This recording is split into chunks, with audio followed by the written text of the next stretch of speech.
medications aren't good or bad in and of themselves. Mm-hmm. They're there for a reason. They save lives. They help people. But educating the patient that if I take a drug, it's going to do one thing, but it's also going to do a bunch of other things. So there's trade-offs with everything. But then what else would that do in her body? What side effects would that lead to? And would that possibly drive the imbalance deeper? You're listening to the Keep Your Plants On podcast. I'm your host, Lindsay Tobias, an overzealous health coach for the overwhelmed people. Here, I want to sift through the noise of diet culture and give you tangible ways to create your own health rather than following everyone else's. I've come across a lot of inspiring, creative, and mind-blowing people, so might as well record them. So today on the podcast, we have Dr. Ben Reebs. He is the author of The Serpent and The Butterfly. He is a licensed naturopathic doctor and the founder of Portland Clinic of Natural Health. Is that enough for you? Yeah, thank you so much for having me, Lindsay. Yes, of course. I'm so excited.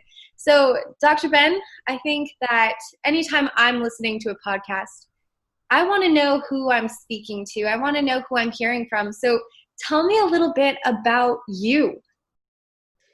Yeah, so I grew up in the Pacific Northwest. I live here in Portland, Oregon. I grew up in the woods. I was homeschooled in the woods, living off the grid. Wow. And I got my degree at the University of Washington in Seattle.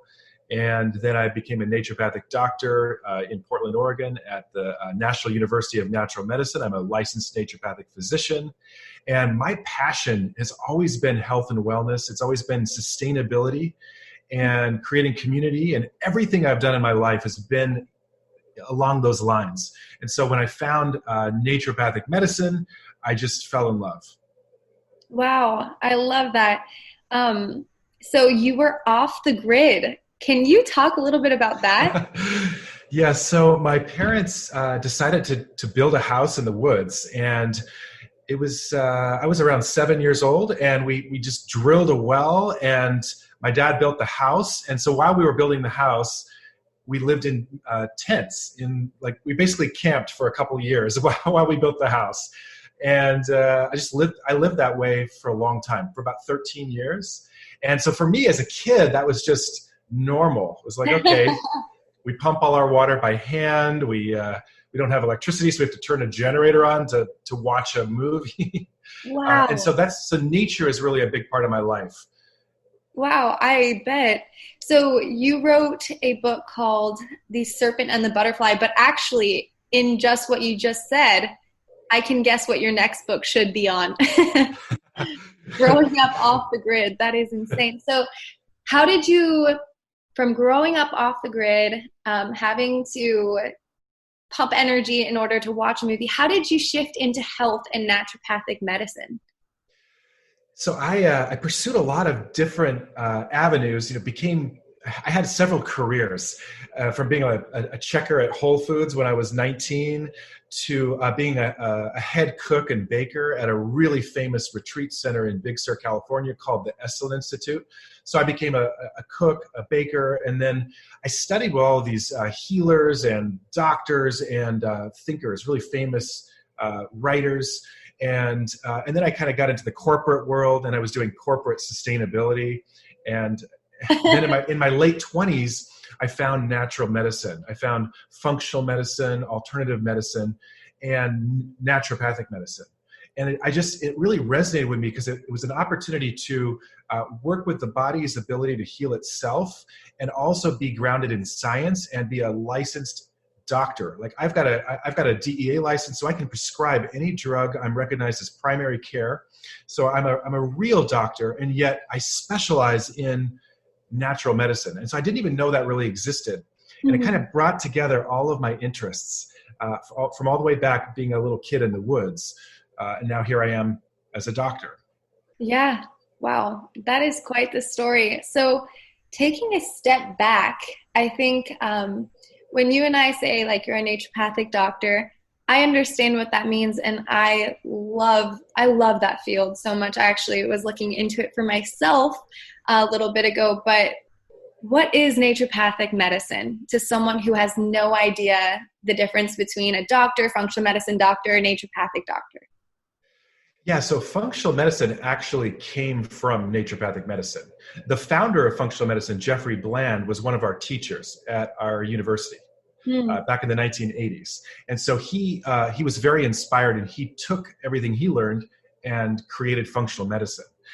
But it's rooted in naturopathic medicine. And naturopathic medicine is basically a paradigm of health, not a paradigm of disease. It's a way of becoming a specialist in health and not just a specialist in disease. And it starts with acknowledging that the body is always working to heal itself. The body is always working to restore normal structure and function and to restore normal homeostasis, so to speak. And so we can actually work with this capacity, this innate healing capacity, as opposed to working against it. And so that's kind of where naturopathic medicine starts. However, naturopathic medicine really acknowledges that our healing journey is a story. It's a story that needs to be listened to by a practitioner who can help to hear the story and meet the person where they're at, and then work with the body's ability to heal itself to help the person along their healing journey. Mm-hmm. Wow, I love that. I love that because there's a lot more to your health than just lack of disease. And I think that that's how we have defined health as, oh, well, I don't have a disease, or, oh, I eat healthy food. I think those are the two things that go through people's minds of when they think of optimal health. They think of, oh, am I eating a salad today? Or do I have this terminal disease? No. Okay, I'm okay.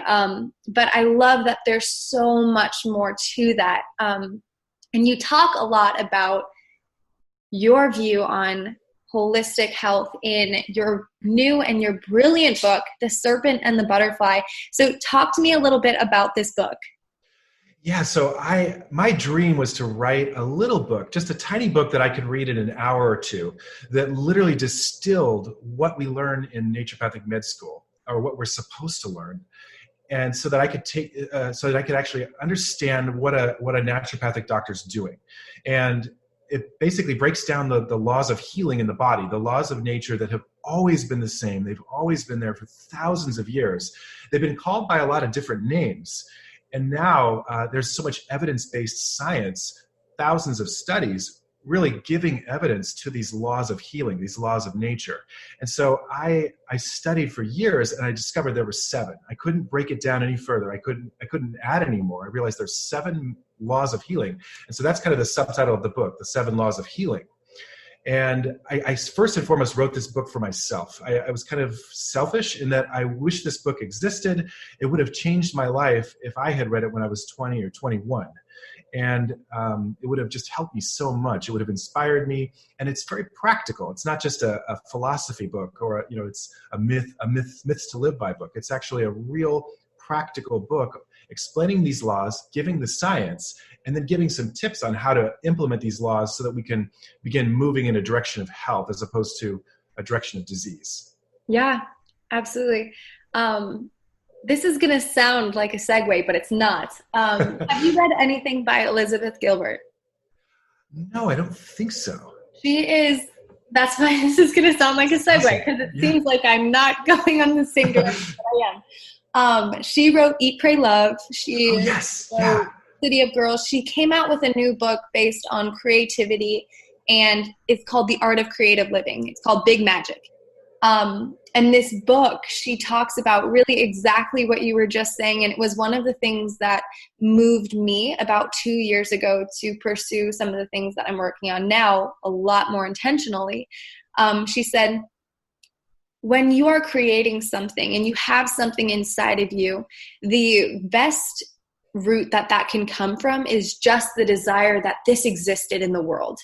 And when you start trying to create something for everyone else, and trying to speak to everyone, you almost speak to no one. But when you take that responsibility of what's inside of you and that creativity of what's inside of you, and you bring that out and you make it something that you alone are obsessed with, you believe in this, you stand behind this, it's almost your responsibility to bring that out into the world. And there will be people that resonate with that all over the world, but that's not your job to make them resonate with them. Your job is to take what's in you and to bring that out. And I think it's really beautiful that that's exactly what you did. I love that. Oh my gosh. And that really gets into this idea that medicine's a science and an art. Mm-hmm. And, people have been debating this for thousands of years and arguing about it. The fact is it's both. Medicine is an art and a science. And our healing journey, not only is it science-based, it's a work of art. It's a path that nobody else can go on. And this is why I love the myths, the old myths that show that the heroes and the heroines, they all went on their own journeys that nobody else could go on. They went into that dark path that nobody else could go on. And that's really what this medicine's all about. It's about giving someone permission to go on their own healing journey that nobody else can go on for them. Yeah. And that, so healing is there's no proxy for self-healing. It's something that we all have programmed in us, but nobody else can do it for us. And this really gets into biology. Like I love studying birds, like ornithology, and how birds, when they break out of their shells, they actually develop their musculature. They develop their relationship to the calcium carbonate of the shell and the way their blood vessels are communicating with the shell. They actually develop the musculature in order to fly. And so if you help a bird break out of its shell, it's probably not going to ever fly. And so, and the same goes for healing, for exactly what you're talking about what Gilbert was talking about, this idea that nobody else, that there's this story inside of us that we have to get out there, and it's going to resonate with some people, but that's not our job. Yeah, absolutely. I love that. I want to pick your brain a little bit. What are the 7 laws of healing? So the 7 laws of healing, it all starts with the law of vitality. And I actually gave it that name, although it's been called the vital force. It's the vitality, the V's, the vis medicatrix. And this came from Hippocrates, the father of medicine. He coined this expression back in Greece. It's this vital force that we have. And some people say it's a little woo-woo. The fact is, though, is what runs our mitochondria? Our mitochondria are running on this electron transport chain. There's energy. It's energy. And if we don't have energy, if we don't have vitality, we can't actually get well. So it all starts with this vitality. And it's this idea that the vital force is always working to help us get well. And so that's the first law. And then everything else kind of goes from there. And I could tell you there's 6 really quickly if you want, or we can dive into the law of vitality. Let's dive into the law of vitality. Okay. So I actually have a case, and I don't know if it would be, I just feel like a lot of people learn best if there's like a practical example. Okay, please. And yeah. So this is actually a recent patient of mine, and she's 25 or 26 years old. And she came into me complaining of some dermatitis. It's called perioral dermatitis, where she just had some itchy red dermatitis on her face, particularly around her mouth. Mm-hmm. And she was having some other complaints as well, a little bit of fatigue and a little bit of digestive complaints, some loose stools. And she was also she had a history of cystic acne. But basically she was coming to me, she's like, Dr. Ben, like this is driving me crazy. I've got this itchy, flaky, red dermatitis. It's driving me nuts. I've had it for 6 months. Like, what do I do? I'm about to go hit the big guns. I'm about to take the antibiotics. I'm about to take the steroids. There's got to be another way. Like, can you help me figure this out? Yeah. So I said, yeah, let's do this. And so I took her case, and basically I listened to her story. And she had an interesting story. And I'm kind of making up this case a little bit. I'm not violating any kind of HIPAA or sharing, revealing any names. However, it was real that she had been on birth control pills for about 9 years, and that's a really common thing. She'd kind of recently gotten off them, but in the age of about 16 to 24, she'd been on oral contraceptive pills. And those are shown to deplete a lot of key nutrients like selenium and magnesium and the B vitamins. So these are the kinds of things I look for when I'm working with someone. Anyway, to get to the case, one of the first things I did is I gave her a remedy. And I know this sounds kind of like woo-woo, witchy naturopathic medicine, but I gave her a particular remedy that really matched her. It was a plant-based remedy that I just gave her, and I wasn't giving it to her to treat her symptoms, to take away her perioral dermatitis, but I was giving it to her based on her story and her whole picture as a person. Mm-hmm. And this remedy was kind of matched her pattern.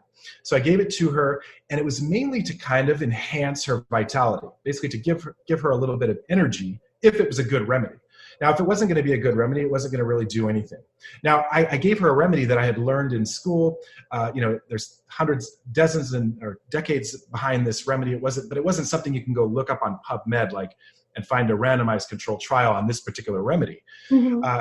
So that basically, immediately I applied the law of vitality. And then I explained to her, I'm like, look, all of your symptoms, this perioral dermatitis you have and your other symptoms, these are actually a language that your body is communicating.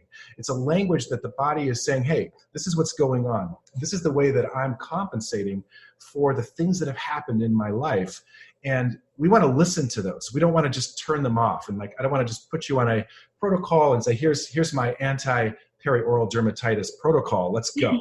Yeah. So anyway, that's kind of an example of starting with the law of vitality, educating the patient, and then explaining to them, look, your body is working to heal itself. Even this annoying, painful symptom that you're telling me about, actually, there's a reason behind it. It's actually happening for a reason. We need to uncover the root cause, and we need to respect this language and learn to listen to it and ask the question, what's causing it? What's going on here?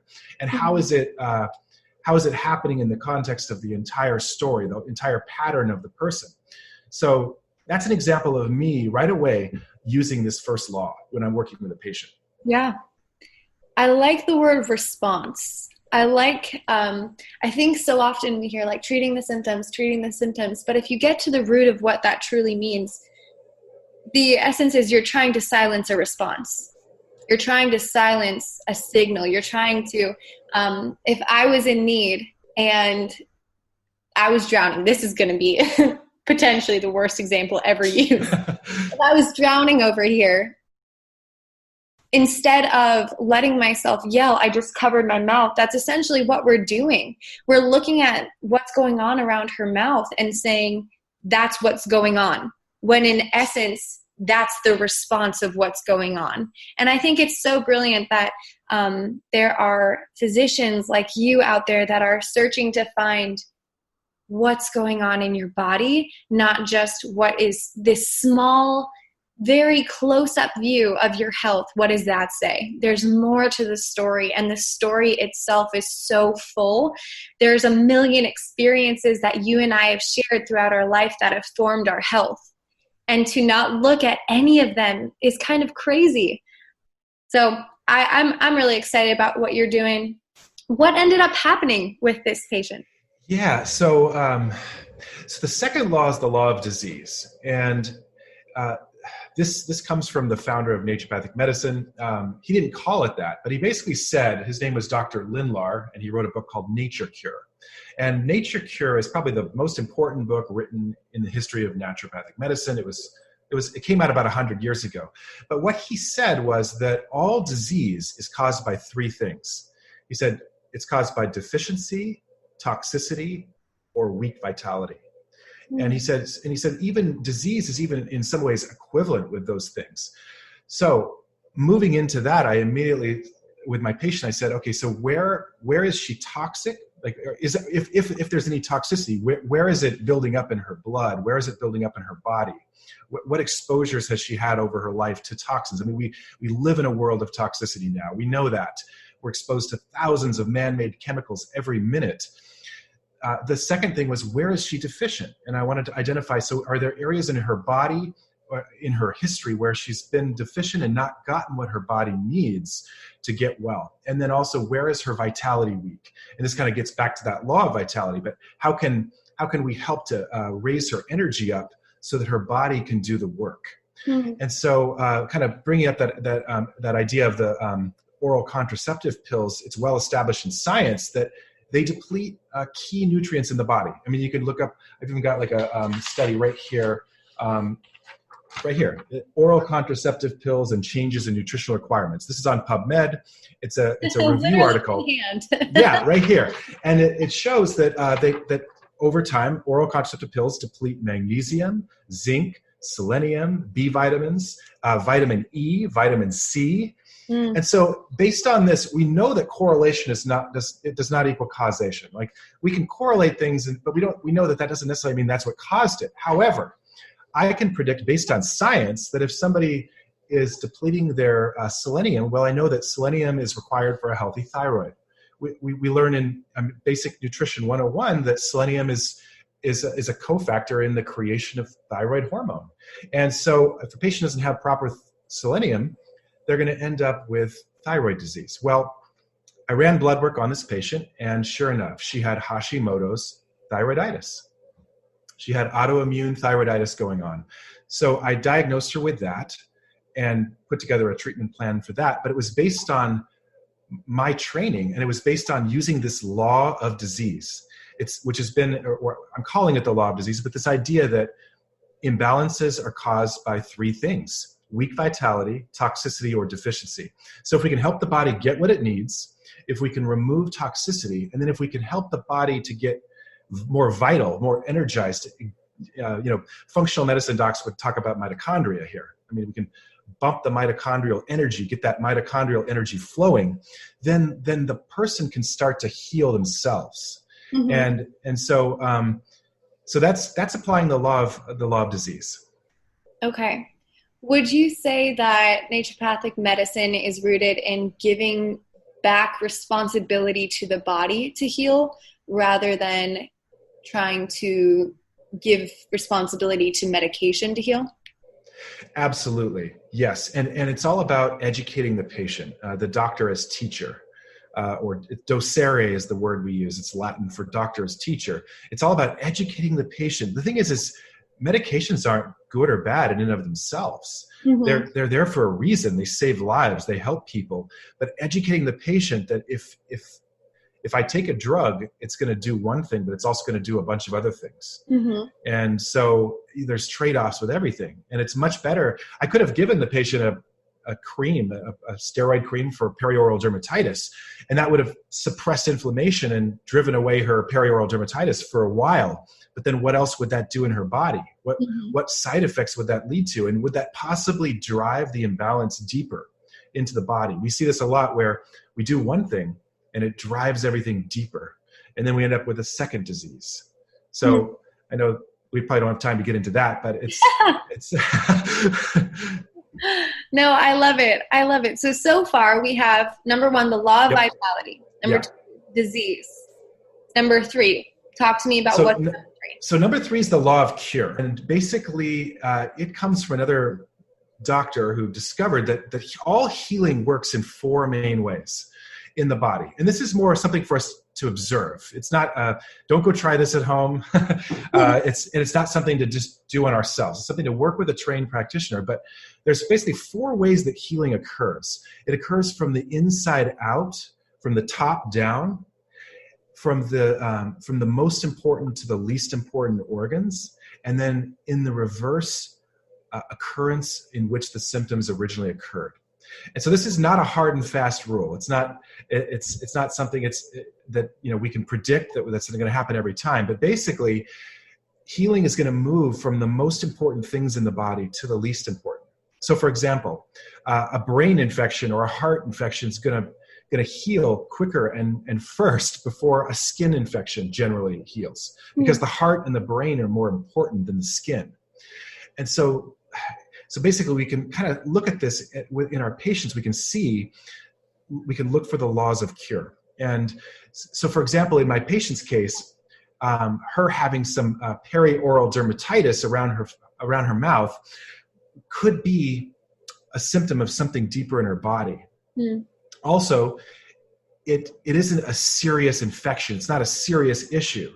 Whereas when I identified the Hashimoto's thyroiditis, that's more serious, because that shows that she's having an autoimmune reaction in her thyroid. She's actually producing antibodies that are attacking her thyroid gland.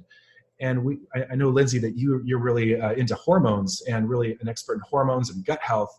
We know that when the thyroid gets imbalanced, it throws everything else off, right? Yeah, absolutely. So basically, I applied the law of cure immediately with my patient. Just kind of look like as we began to work together. I didn't necessarily expect this to clear first. I wanted to try to address other things like her gut health, try to get her gut health corrected, and try to get other things working better, or just address other issues, because everything's connected in her case. She's not just a perioral dermatitis case. She also has these other things. She's a whole person with a story. Yeah. And so that's a little bit about the law of cure. The fourth law is the law of compensation. And you and I talked a little bit about this with drugs. Drugs are going to do one thing, but then they're going to have side effects. The side effects are basically the way the body compensates. The way the body is compensating to the first effect. There's going to always be a secondary effect.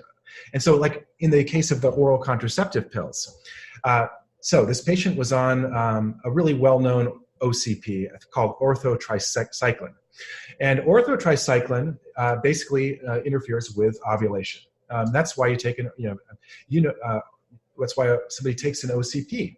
And so basically it's stopping ovulation, but then it also prevents androgens from being produced in the body, which interfere with the production of sebum, and could also interfere with things like acne and keep acne at bay a little bit.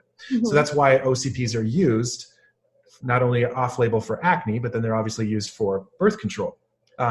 However, just like this study shows, over the course of years, taking an OCP will deplete all of these key nutrients. And so these depletions are actually the law of compensation. Basically, the body is compensating by producing these deficiencies. So this is just science. I mean, there's nothing woo-woo about this. Just that now it's in the evidence-based literature. It's no longer just something we talk about philosophically. And so basically, I educate my patient. Okay, look, this is the way your body compensated for this thing that you did for so long. And it's neither good nor bad. It doesn't mean it's a bad thing. It's just education. And then I can predict, as a doctor, I can predict what's going to happen, or I can at least make educated guesses. Another thing that OCPs deplete is zinc. So zinc gets depleted. Now, just from biochemistry and nutrition 101, every skin cell in our body is made out of zinc. Zinc's the number one nutrient for the skin. So is it any wonder that women on OCPs end up with all kinds of skin issues? And Dr. Jolene Brighton, my friend and colleague who wrote Beyond the Pill, I mean, she writes about this. She's amazing. Yeah, and she's got a lot more to say about this than I do. However, that's the law of compensation, that everything we do to our body produces first a primary effect, and it produces a secondary effect that's usually much more long-lasting. It's a little more hard to see, but the best way to understand it is usually in the side effects that we see from drugs. So the fifth law is the law of resonance, and this one's perhaps the most woo-woo of all the laws, but basically it's this idea that certain modalities, certain therapies resonate with certain tissues, with certain organs, and even with certain people. In other words, there's no one size fits all. And this is well established in botanical medicine.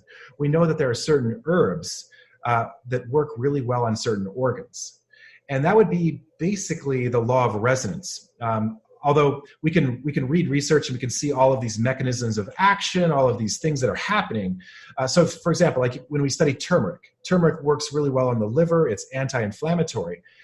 It has a real affinity for certain organs in the body. It has an affinity for the liver. It has maybe a certain resonance with that. That's not a great example though. But then there's also certain foods that resonate with certain tissues and certain organs. And this kind of goes way back. And herbalists, shamans, doctors have been using the law of resonance for centuries in every culture throughout the world. And only now are we beginning to see that there's actually a science behind it. There actually was more than just this kind of looks like this, so we're going to do this. Yeah. I was just going to bring that up. I know there's a lot of people talking about, or there have been a lot of people talking about, for instance, like blueberries kind of look like an eye, so it's supposed to be great for your eyes. Like, is that what you would say this is more correlated towards, kind of that same school of thought of, hey, there's an intrinsic intelligence between the body and the food that was intended to be eaten? I'd say in many ways, yes. And at the same time, it's also, I'm using just science basically. And so for example, like in the physics of musical instruments, resonance is just a physics concept. And I don't know if you play any instruments. I play guitar. My wife Middle plays school violin. flute? What's that? Middle school flute? Does that Awesome. Yeah, absolutely. Yeah. So if you put two instruments next to each other, like if I put a guitar next to a banjo and I vibrate one string on the guitar, the banjo will still start to vibrate as well. But it will only vibrate with the harmonics that it shares in common with the guitar. And that's the law of resonance. So basically, and it's the same way, like, you know, like as a kid, you go to the beach, you put a seashell up to your ear and you hear like the sounds of the ocean. Yes. Like, so that's actually resonance. We're actually hearing frequencies that our ear shares in common with the shell that are actually magnifying frequencies in the air. So we're actually, it's resonance. And so medicine has this as well. And I think like maybe a bad example is like, okay, like take my cell phone here. Like my cell phone produces a certain amount of EMFs, electromagnetic frequencies. And now science shows that if I have this too close to my body all the time, it's actually going to damage my DNA. That's actually resonance, but it's using the law of resonance in the negative, injurious kind of way where it's actually going to harm me. So there's certain things we can do that will harm us, and then there's certain things we can do that will help us. And so functional medicine doctors, naturopathic doctors, healers, integrative medicine practitioners, we use medicines, botanicals, nutrients that resonate with certain organs in the body, certain diseases, to help stimulate healing. Yes. Yeah. That is beautiful. Yes, I love that. It's very interesting because those concepts, a lot of people don't think about that. I remember the first time I was introduced to that idea, specifically actually with the phone example, was the first time I had been introduced to that idea. And it was very mind-blowing to me that my body could be interacting with my environment when I wasn't intentionally interacting with my environment. Which leads me into, I want to talk in a bit about that same intelligence we're talking about, but we've got two more laws to go over. Yeah, so the next law is the law of synergy. And synergy is kind of similar to resonance, but it's different. It's basically, it's another law in science that shows that when we put two forces together, they can actually have a much greater impact on the whole than just by themselves. And so all good integrated medicine practitioners use this all the time. In other words, like if we just used a hammer to build a house, we wouldn't get very far. But we need to use the whole toolbox. And so as a doctor, I'm using herbal medicine, I'm using physical medicine, I'm using clinical nutrition, I'm using psychology, and all of these different therapies actually have synergies together. Also, science shows that there's certain plants that work really well together. They share a synergy. For example, frankincense and myrrh. Those are two plants that have been used for centuries. They actually have an antimicrobial synergy. When they're used together, they're much more anti-pathogenic than apart. So that would be an example of two plants they're more powerful together than apart. And so we use this, really good doctors use this all the time because we get better results. So like turmeric and black pepper? Exactly. Yep, exactly. Black pepper activates turmeric. It's actually a synergist, and that's why you have them together in almost every supplement. Yep. Yeah, exactly. So there's nothing woo-woo about synergy. It's literally just science. And we know this in physics. We know this in engineers know about it, in electrodynamics and all this. So the final law, I think, is probably the most important law. And along with resonance, one could say it's the most woo-woo of all the laws. However, all the science shows, whether it's woo-woo or not, it still works. And that's the law of intention. Basically, what we believe, what we think, what we feel influences the outcome of our own health. Yes. So this is, I think, the most important law, because if a patient comes into me, if they don't believe they can get well, if they don't really want to get well, there's only so much I can do. I can educate them. And then also on vice versa, if they come to me and I don't really want them to get well, the outcome's not going to be great. Now, there's nothing wrong with not wanting somebody to get well necessarily. However, the intention we bring to what we do literally impacts the outcome. And so when a patient comes to me, my intention is to get them well. My intention is to help them restore normal structure and function, to help educate them so that they can heal themselves. That's the intention I set.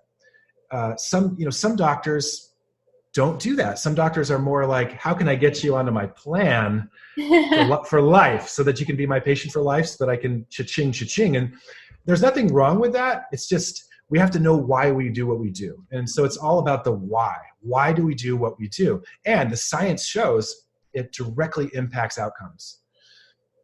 This one is probably one of my favorites from you. It's interesting that you would say this is one of the most woo-woo, because neuroscientists have been preaching this for a long time. And there's really no debate in like the behavior science community of this specific law. It's very straightforward. The thoughts that make us up are essentially all that we are. And the intention behind what we're doing is one of the most dynamic factors towards if we're going to get there or not.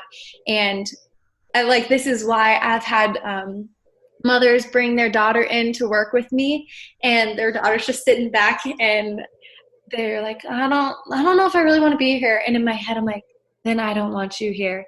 Like I want to work with people that want to start to change, that have a willingness and a capacity to change and to grow and to adapt. And when someone comes in completely closed off, there's really no way around it. I can give you a meal plan. I can give you some things that you can be focusing on. This I want you to be journaling on. This I want you to start reading ingredient label, whatever it is. It's not going to matter. It's just going to be a thing that you do, and there's going to be no change to who you are. And even such, we throw words away so flippantly. And this is something that I'm very passionate about, specifically for women.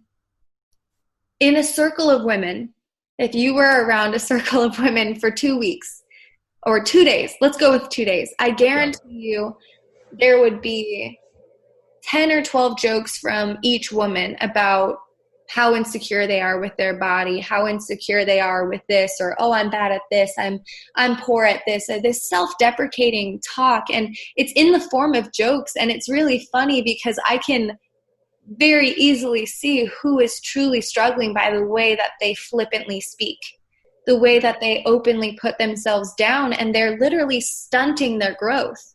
They're stunting their ability to change because they have purposed in their mind that this is who I am. They're shutting off any malleability by intentioning or being intentional with being negative. And I love this law. I love that you took the time to write about it as well.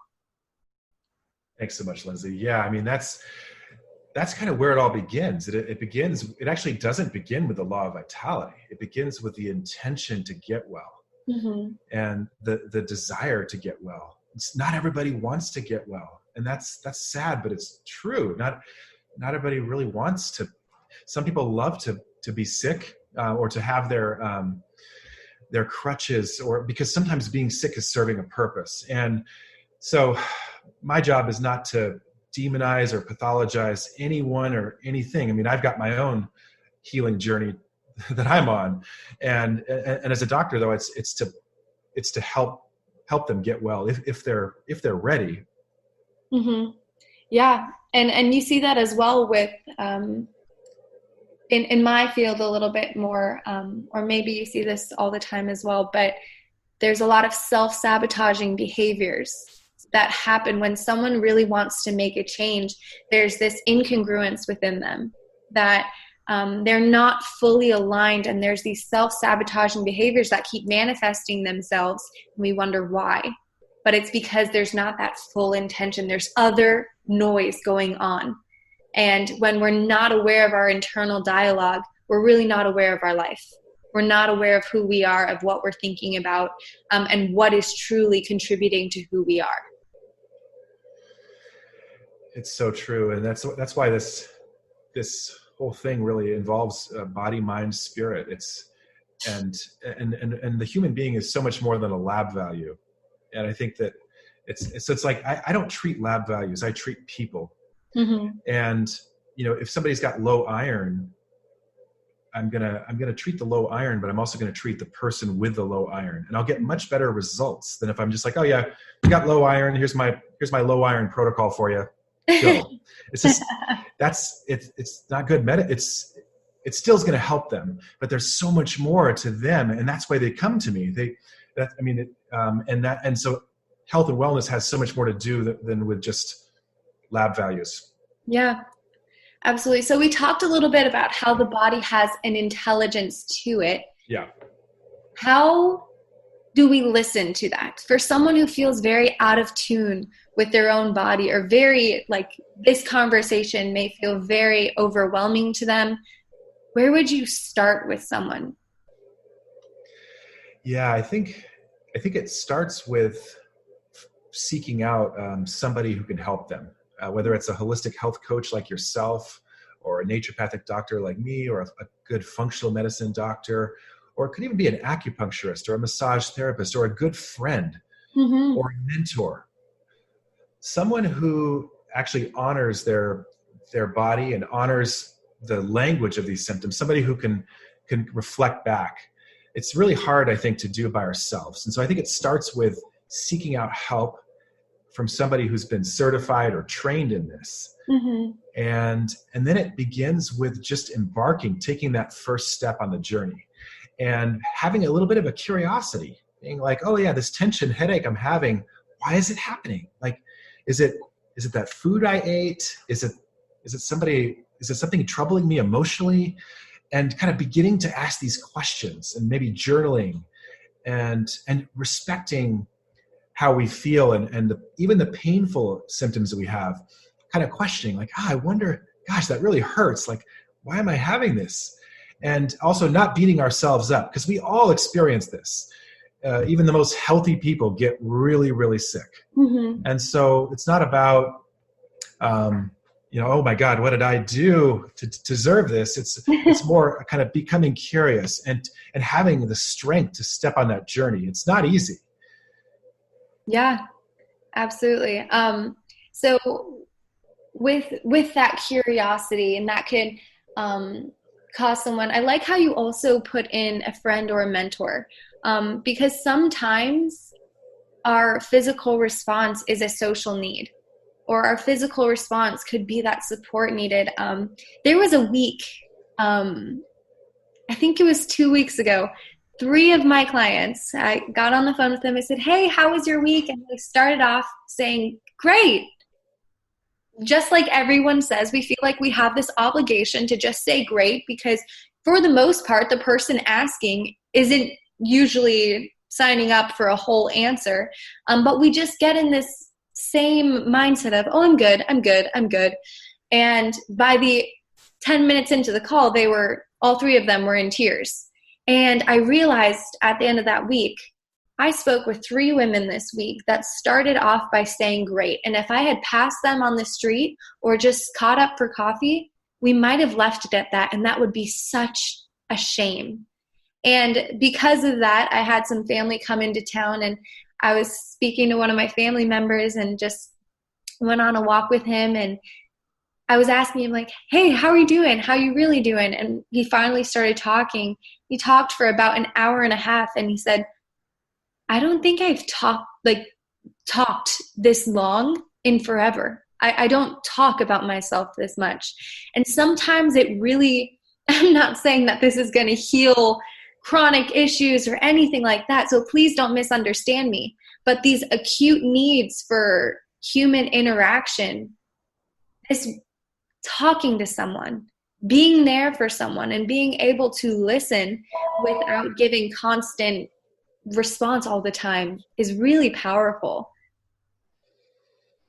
Yeah, that really goes back to this idea that the healing journey is a story that really needs to be heard. And it's not just a doctor-patient thing, or it can be between friends or family, or Yeah. And there is a healing. There's actually a healing that takes place in that, I believe, as well. And Yeah. that's so important. Yeah. Okay, so I have one final question for you, and it's going to be a little open-ended, so I'm going to let you swerve wherever you want to here. If you could give clarity, tangible action items for one health issue that you think there's a little bit of misconception in the health industry right now, what would it be? I think probably my top one would be acid reflux. Okay. So heartburn. Mm-hmm. So heartburn is experienced by millions of Americans, millions of people worldwide. And it's very painful. And people take Prilosec, they take various drugs to try to turn that off. The interesting thing about heartburn is that we believe there's a myth that it's caused by too much stomach acid. It's like, oh my God, I've got too much stomach acid. It's burning me. I've got to turn this off. And actually, it's most likely 95% of the time due to having not enough stomach acid. Mm. And so Hippocrates, the so-called father of modern medicine, said all disease begins in the gut. And we know that to be true now from all the science, all the microbiome and everything. So with acid reflux, it's a really, really, really bad, serious situation, because if a person doesn't have proper pH, doesn't have proper stomach acid, they don't activate hormones, they don't activate enzymes, they go into malnutrition, malabsorption, their microbiome gets imbalanced, and they end up with anxiety and depression. The immune system gets compromised. 70% of our immune system's in the gut. And so it's terrible when people take these acid blockers. They just literally kick the person into malabsorption, and disease will come of that. And so I love treating it, and I think it's a really, really easy thing to treat generally if a person knows what they're doing. I mean, there could be various causes, so it's not just like, oh, it's always going to be the same thing. But I'd say that would be one of the number one diseases that I think could easily be fixed with some digestive bitters or there's various things we can do. But if we can get the gut function upregulated with probiotics and digestive enzymes, and also removing food sensitivities, then a lot of times we can get that stomach acid to, or the reflux the person's experiencing, to improve or resolve, and then it saves them so much pain for later on, for other diseases that could have resulted from that. Yeah. I like that you added in the foods that you may have sensitivities to, because you just swerved into my favorite lane.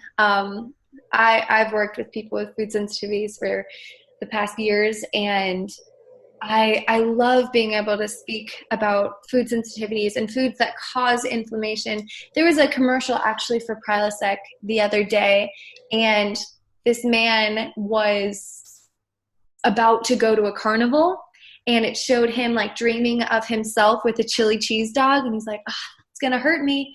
And then he's like, I'll take Prilosec, or it might have been another medication that worked beforehand rather than afterwards, to essentially numb everything and make sure that you can eat whatever you want and not experience the screaming, hey, stop, that your body is telling you. And I was sitting on the couch with my husband, and I was like, no! Right. That is the worst possible response. That's so frustrating, because the food we eat has so much information to it, and it's telling our body something, and then we're saying, I'm going to turn that off. I'm not going to listen right now. And then we wonder why our body is not doing for us what we are asking, but we're not giving what it's asking for. I could have said it better myself. Yeah, it's so true. Yeah, I mean, it's really interesting, because the lower esophageal sphincter, this is kind of getting into, a little bit of jargon, but there's a little sphincter right at the bottom of our esophagus that connects to our stomach. And it's called the LES, or the lower esophageal sphincter. And it actually stays tight with a proper pH between 1 and 2. Mm. And when a person has inflammation going in their gut, the pH in their gut kind of goes up a little bit, and their gut becomes a little bit more alkalotic, a little bit more alkaline. It just doesn't quite have the fires of the proper acid. And then the LES starts to relax a little bit. It's just basic physiology. Yeah. And then a person's stomach acid will reflux up into their esophagus, and they'll get the heartburn. Mm-hmm. So it's just, anyway, it's really interesting that it's just physiology. There's nothing wrong with a person. It's actually their body's doing what it's supposed to do. Mm-hmm. And so that's, so being a detective and knowing, being a trained physician to figure these things out, it takes a little bit more time, but we can discover these things and help the person address the root cause. Yeah. And by the way, I never want to shunt you away from giving me some physiology. I absolutely love talking about this stuff, and that's something that's very important to me and to my clients is I want you to understand your health. Because if you don't understand your health, you are not going to be able to control it. It's always going to be in someone else's hands. And if I won't go too much into the esophagus and the structural versus, anyway, I really appreciate that. That might be for another day, but for today, where can people find out more about you and your book? Yeah, so you can, my book's available everywhere, Amazon, Barnes & Noble. It's called The Serpent and the Butterfly, The 7 Laws of Healing. It can also be found at my website, drreebs.com. That's DRREEB as in boy, S as in Sam, .com. And you can also find me at Dr. Reebs on Instagram or Facebook. Okay. Well, Dr. Reebs, thank you so much. I'm so thankful that you were able to come on today and that we're able to talk about optimal, not normal, but optimal health today. Thank you so much for having me, Lindsay. At the end of the day, you get to choose who influences you. So thank you for listening to today's episode, and please reach out if it encouraged you at all. You can find me on Instagram at keepyourplantson or online at howtokeepyourplantson.com, where I have my online nutrition program, meal plans, and recipes. Have a happy, healthy week.